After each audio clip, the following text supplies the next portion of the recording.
I don't have any research to show you, so I'm going to give you an example, and I'm going to pick up on some of the themes that we've been hearing about in terms of frictions and barriers. Actually, Angela, you mentioned that the people who didn't want the In Bloom project to succeed, and I think that there are often people who don't want projects to succeed, particularly in the context where you're trying to change how humans interact with other humans in organizational contexts. So I'm going to tell you a quick story and then talk a bit more about barriers. So here's the problem that I worked on, and this is written up in a HBR paper with Danny Kahneman. You have an insurance company and you would like your company to treat their customers fairly, particularly when they have a claim. And that sounds pretty obvious, except this industry just doesn't do that. When you have a claim, that's when they're actually not particularly good citizens. And claims agent and the people who you're talking to often do their best not to give you the money you deserve. On the other hand, people who represent you, the claimant, they're often unreasonable as well. So you have two parties who are basically acting unreasonable, and that creates kind of a dysfunctional cycle. Your firm spends over $2 billion a year on legal fees trying to not pay the claims. And so you can kind of see the cycle that we're trying to break out of. So this is a large corporation, and we worked on an intervention, not an experiment. We wanted to run an experiment. That wasn't going to happen. We can talk about that as well. But we created a training effort that included negotiation training. But in terms of this nasty pattern of everyone being unreasonable, the idea is get the insurance company to make a reasonable offer to begin with. They quickly say we can't do that because the other side will be asking for 10 times reasonable and will be at a negotiation disadvantage. And our reaction is you make an unreasonable offer when they respond for 10 times reasonable. So you have $1 million claim.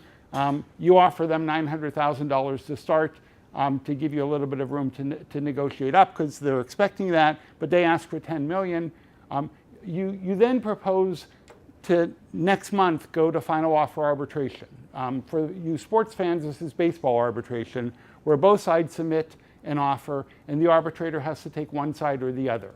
And the whole purpose of baseball arbitration is that you're at significant risk if you're unreasonable because the other side's going to prevail. So basically, we got this organization to endorse this idea and to embed it within a training effort on how to make the other side be more reasonable. And part of it is to start with by being reasonable themselves. If you talk to the people in this company, they would tell you this is was a wonderful intervention, and there's lots of great anecdotes. And I would tell you it's largely failed, okay? Because most of the people just won't do this, okay? So I would argue it's a really good idea. It's a good strategy. But the barriers are in terms of middle managers, okay? So this had a strong endorsement from the top. People at the bottom liked the idea. It seems like a fun task, but middle managers grew up doing very, very different things. And different things includes being unreasonable themselves, okay? And there's just lots of stories where the person takes pride in how little money they paid out on a perfectly good claim. And that's an environment that makes this very, very difficult to handle. So they're uncomfortable with that. They know how to resolve a claim the old-fashioned way. This intervention requires getting legal help within the organization on how do you find an arbitrator. And we created those systems, but there's still sort of this concern about bringing in other people. Outcome bias. Final offer arbitration has the feature that you could lose at arbitration. So the other side's offer could get picked and you end up paying a lot on the claim. This organization was in a peculiar state. So there is a fear that I could lose an arbitration and get fired as a result because I tried this new idea. Okay? So the organization obviously needs some other structure.